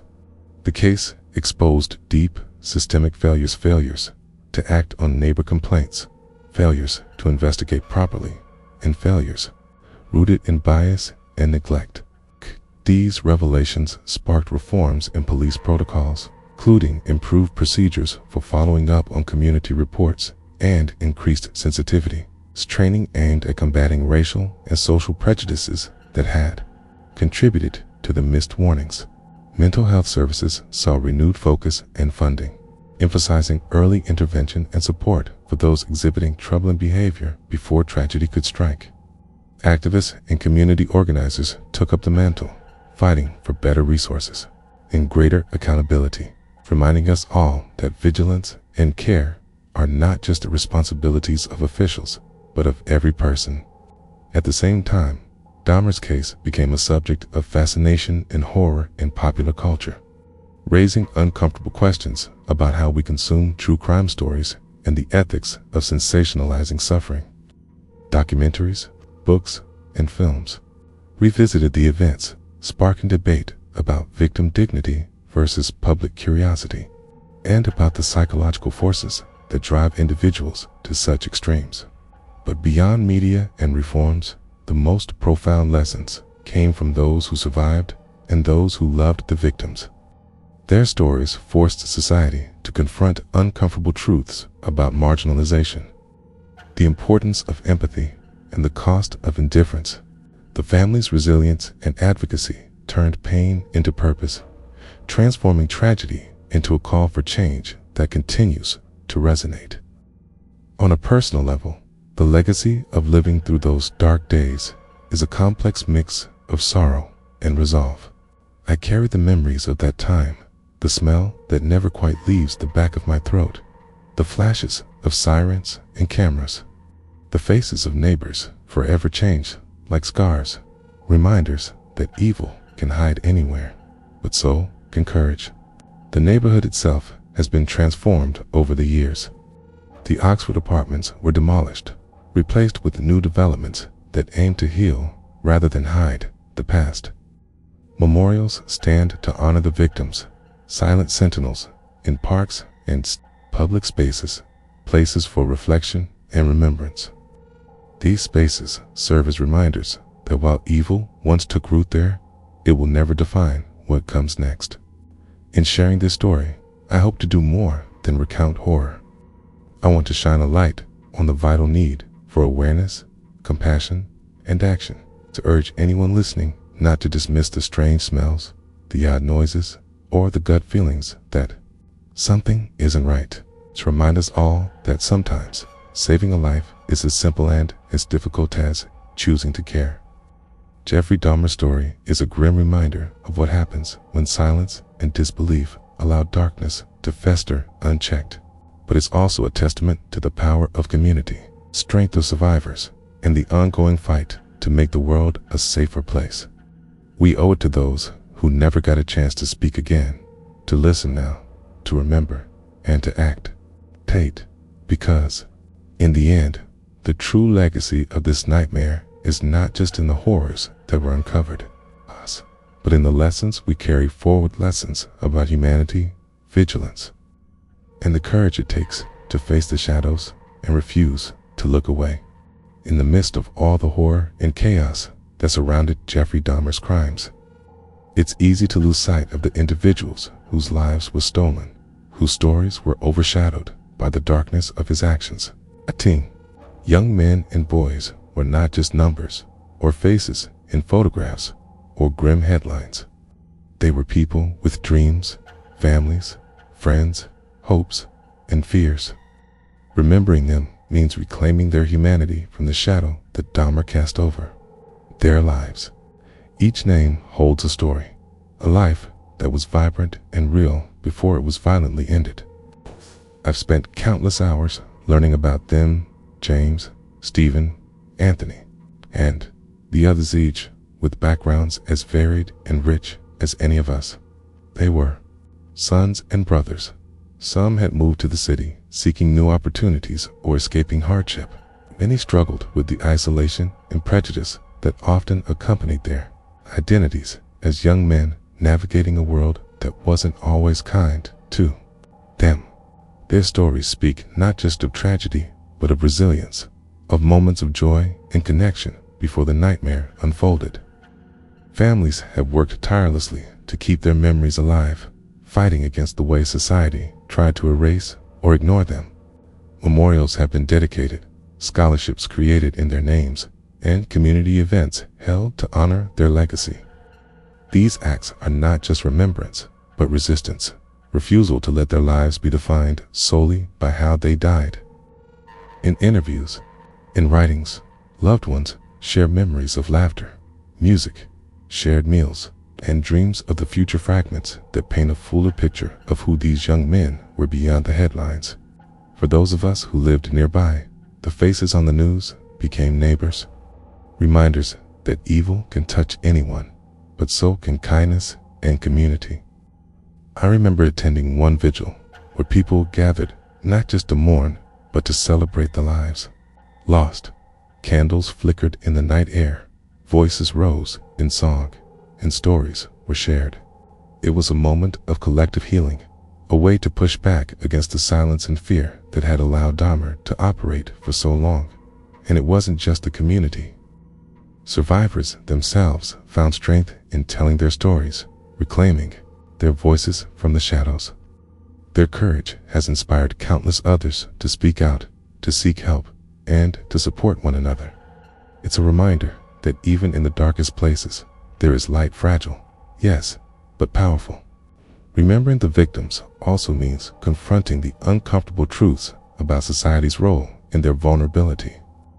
Many of the men were marginalized because of their race, their sexuality, or their socioeconomic status, factors that contributed to the neglect and disbelief surrounding their disappearances.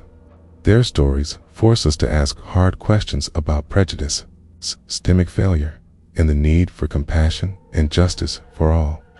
In telling their stories, I've come to understand that honoring the victims is about more than memory. It's about commitment to listening, to believing, and to acting when someone's safety is at risk. It's about recognizing the humanity in every person, no matter how different or vulnerable they may seem. And it's about refusing to let fear or discomfort silence the voices that need to be heard most. As I close this chapter, I want to leave you with this. The victims of Jeffrey Dahmer were more than just victims. They were lives interrupted, but not erased. Their stories live on in the hearts of those who remember, in the communities that carry their legacy, and in the ongoing fight to build a world where such horrors can never happen again. Remembering them is not just an act of mourning, it is an act of justice, of love, and of hope. And it's a responsibility we all share. The ripples of Jeffrey Dahmer's crimes reached far beyond the immediate horror of the murders and the shock of his arrest. They tore through the lives of survivors and the families of victims in ways that would shape their futures forever. For the survivors, those who escaped his grasp or lived through encounters that could have ended in death, the trauma was profound and multifaceted.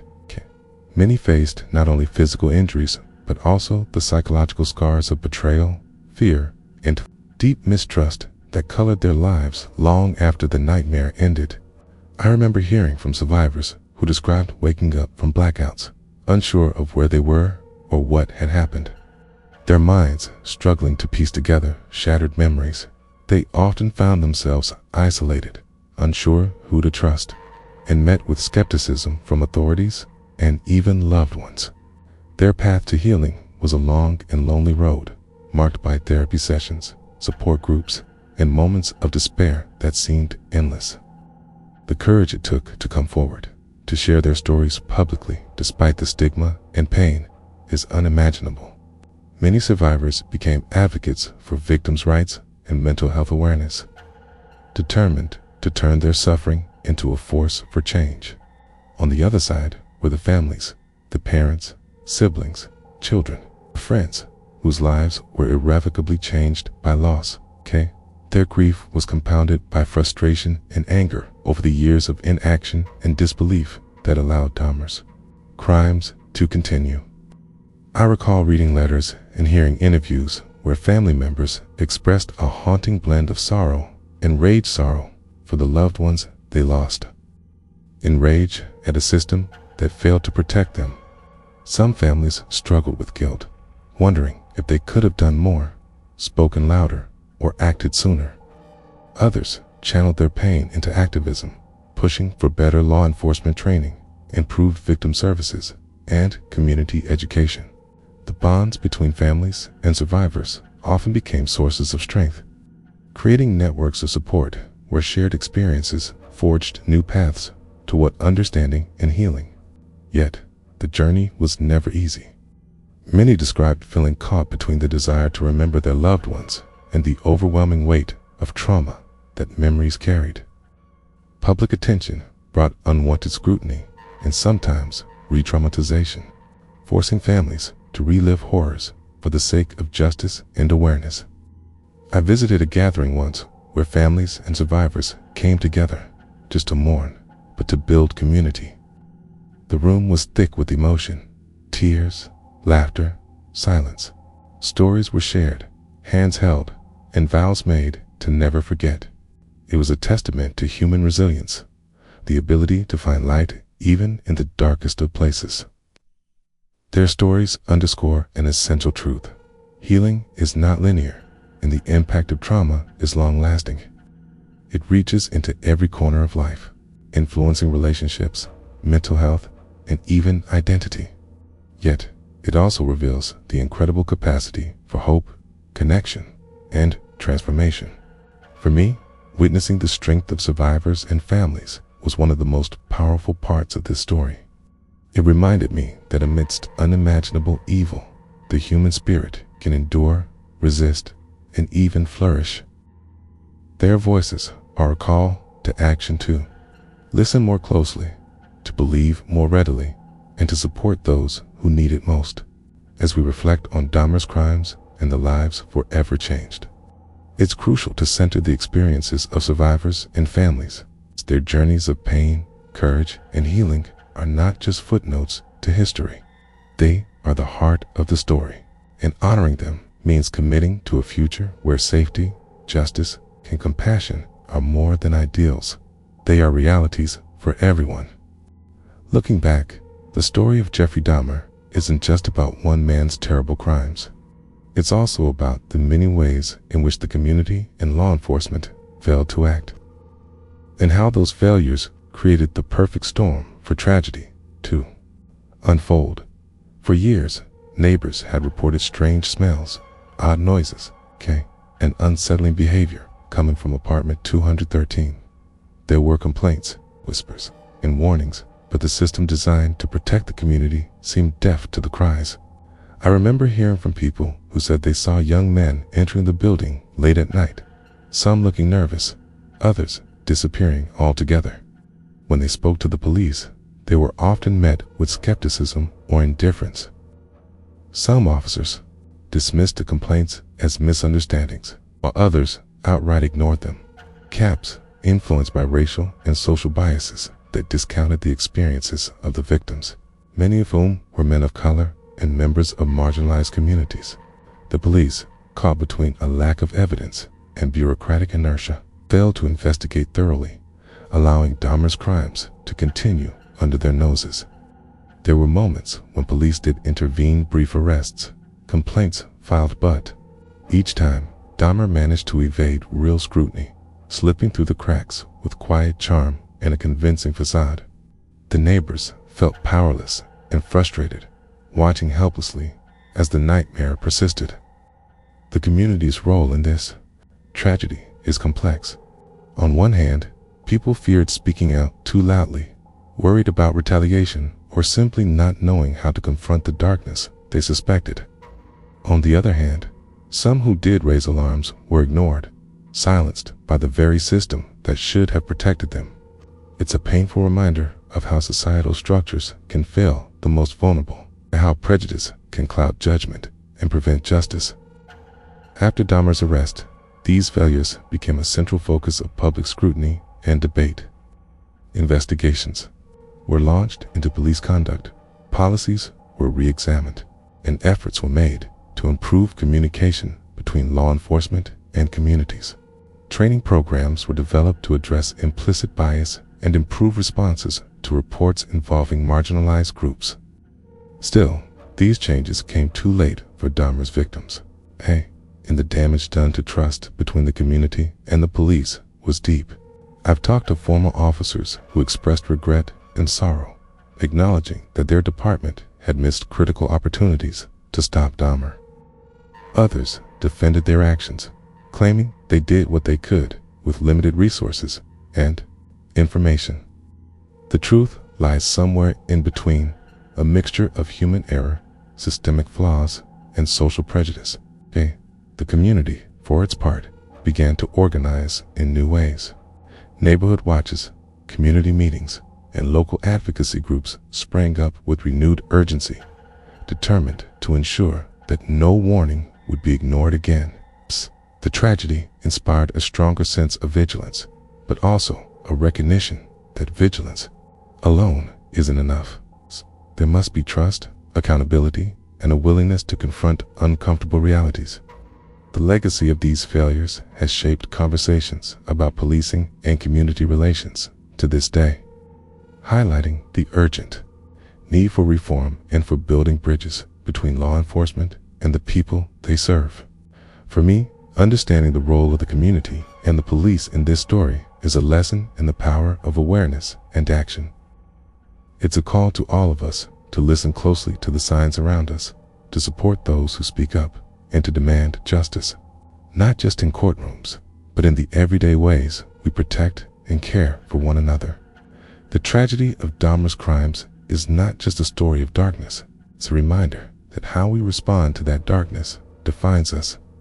The failures of the past must serve as warnings for the future, because if we ignore the whispers, the strange smells, the subtle signs of danger, we risk allowing evil to flourish again, hidden in plain sight, waiting for another chance. When the full scope of Jeffrey Dahmer's crimes became known, the city didn't just react with shock and horror, it was fundamentally changed, altered in ways that would ripple through its streets, neighborhoods, and the hearts of its people for decades to come. For many, the revelation that such atrocities had been committed right in the heart of their community shattered any illusions of safety or innocence. People who once walked in neighborhoods without a second thought now glanced nervously over their shoulders, wondering who else might be hiding a dark secret behind a friendly face. The psychological impact on the city was profound. Parents kept their children closer, strangers were met with wary eyes, and the simple act of walking home at night became fraught with fear and suspicion. Local businesses near the Oxford apartments suffered as the area gained a reputation not just for crime, but for something far darker. Real estate values plummeted, and residents who could afford to leave did so quickly, eager to escape the shadow that Dahmer's crimes had cast over their community. Yet, amid the fear and upheaval, there was also a determined push to reclaim the city's narrative. Community leaders, activists, and ordinary citizens banded together to confront the trauma and rebuild. Vigils and memorials were held regularly, serving as both tributes to the victims and affirmations of resilience. Efforts to improve public safety were intensified. And mental health resources were expanded to help those affected cope with the fallout. The city's police force, under intense scrutiny, underwent reforms aimed at preventing another tragedy of this magnitude. Training programs on recognizing signs of predatory behavior, implicit bias, and victim advocacy became mandatory. New channels for community communication were established, seeking to bridge the gap between law enforcement and the people they serve. Yet, despite these changes, the scars remained visible. For years after Dahmer's arrest, the neighborhood where he lived was avoided. Local schools had assemblies addressing safety and trust, trying to heal wounds that had nothing to do with textbooks. Some residents spoke of nightmares and lingering distrust, describing how the city's collective psyche had been deeply shaken. Dahmer's name became synonymous with fear, a dark chapter that residents could neither forget nor fully escape. The media continued to revisit the story repeatedly, turning the tragedy into a subject of endless fascination. Documentaries, podcasts, and books kept the narrative alive, sometimes to the frustration of those who wanted to move on. This constant attention complicated the healing process, forcing families and survivors to relive their trauma again and again. Yet, over time, the city began to reclaim its identity not by ignoring the past, but by confronting it head-on. Memorial parks were created in honor of the victims, providing spaces for reflection and remembrance. Art installations, community events, and educational programs focused on prevention and compassion helped to build a new culture of awareness. The tragedy also sparked important conversations about societal issues that had been ignored for too long: racism, homophobia, mental health stigma, and systemic neglect. These conversations have led to ongoing efforts to create a more inclusive, vigilant, and supportive community. On a personal level, witnessing how the city grappled with Dahmer's crimes was a lesson in resilience and the complexity of collective trauma. I saw how grief could turn into activism, fear into education, and despair into hope. The story of that time is not just about darkness, It's about how a community can survive, learn, and grow, even after unimaginable horror. Jeffrey Dahmer's crimes forever altered the city, but they did not define it. The lasting legacy is a reminder that even in the face of profound evil, there is the possibility of healing and renewal. It's a story of warning, yes, but also of strength, courage, and the enduring power of community to rise above tragedy. In the wake of Jeffrey Dahmer's horrific crimes and the profound trauma they inflicted on so many, the challenge became not only to remember what happened, but to use that memory as a powerful tool for prevention, education, and community empowerment. The chilling lessons left behind by this dark chapter have shaped countless efforts to stop similar tragedies before they can take root. Forts rooted in the belief that vigilance, compassion, and awareness are our strongest defenses against evil hiding in plain sight. Remembering Dahmer's crimes is not about sensationalizing his brutality or giving him notoriety.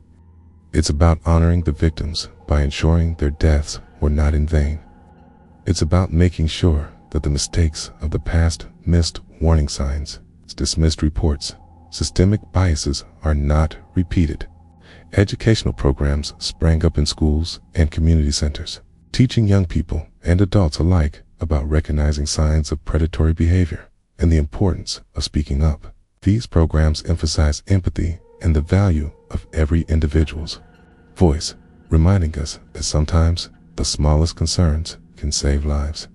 Community organizations began to focus on outreach, creating safe spaces for marginalized groups who are often targeted or overlooked, and ensuring that their reports are taken seriously. Technology also became a tool for prevention, with improved communication systems between citizens and law enforcement, anonymous reporting options, and databases designed to track suspicious activity more effectively. But beyond systems and programs, the heart of prevention lies in changing culture, breaking down prejudices, reducing stigma around mental health, and fostering a community that listens and acts. The story of Jeffrey Dahmer starkly reveals how prejudice and neglect can create deadly blind spots. And so, activists and educators tirelessly work to build bridges of understanding and respect. This process is ongoing and imperfect, but it's driven by the memory of those who suffered and the commitment of those who refused to let silence be an option. For many who lived through the era of Dahmer's crimes, the act of remembering is intertwined with grief, but also with a profound sense of responsibility. It's about holding on to the lessons etched into history with pain and hope. The survivors and families of victims have become powerful voices for change, sharing their stories to raise awareness and push for reform. Their courage transforms personal tragedy into a collective call to action. Personally, I've witnessed how remembering can be both a burden and a beacon. Carrying the weight of such darkness is never easy, but it fuels a determination to make a difference. I've spoken with countless people who, inspired by this story, have dedicated themselves to prevention work, law enforcement reform, and community support. Their efforts remind me that even the deepest wounds can become sources of strength. As we look to the future, the fight against such tragedies continues. It requires constant vigilance, compassion, and the willingness to confront uncomfortable truths about our society. It demands that we listen to the whispers behind the walls, trust the voices that often go unheard, and act decisively when danger lurks nearby. The memory of Jeffrey Dahmer's crimes is a stark reminder that evil can hide behind the most ordinary facades, but it also underscores the power of collective action to uncover and confront it. By remembering, by educating, and by standing together, we honor the victims and protect the future. The hope is that through this ongoing work, we can build communities where safety, justice, and respect are not just ideals, but realities, and where no one ever has to suffer as they did again. Remembering isn't just about the past, it's about shaping a safer, more compassionate future for all of us. As I bring this story to a close, I find myself reflecting on the heavy weight that Jeffrey Dahmer's crimes have cast not only over the lives of his victims and their families, but also over the entire community and, indeed, all of us who hear this tale. The darkness that unfolded behind the doors of apartment 213 was unimaginable, a nightmare made real. But the story doesn't end there. Instead, it ripples outward, touching countless lives, teaching painful lessons, and challenging us to confront the uncomfortable truths about human nature, society, and the fragility of safety. What lingers most vividly for me isn't just the horror of Dahmer's actions, but the resilience of those who survived, the courage of families who refused to let their loved ones be forgotten, and the determined spirit of a community that chose to heal rather than be defined by fear. Their stories have become a testament to the strength of the human spirit and a reminder that even in the darkest moments, there is light to be found. I think about the survivors who came forward despite immense pain and stigma, who faced their trauma head-on and transformed it into advocacy, education, and healing. Their bravery reminds us that trauma does not have to silence us, that voices raised in truth and courage can help prevent future tragedies. I think about the families who turned their grief into a relentless pursuit of justice and remembrance, ensuring that the victims are honored as people, not just as victims, with lives that mattered and stories worth telling. Their love and determination have left a lasting impact on all of us. I think about the city itself, a place forever marked by this tragedy, but also shaped by the efforts to learn, grow, and change. The reforms in law enforcement, the increased focus on mental health, the building of stronger community bonds, all of these are part of the legacy that arose from the ashes of despair.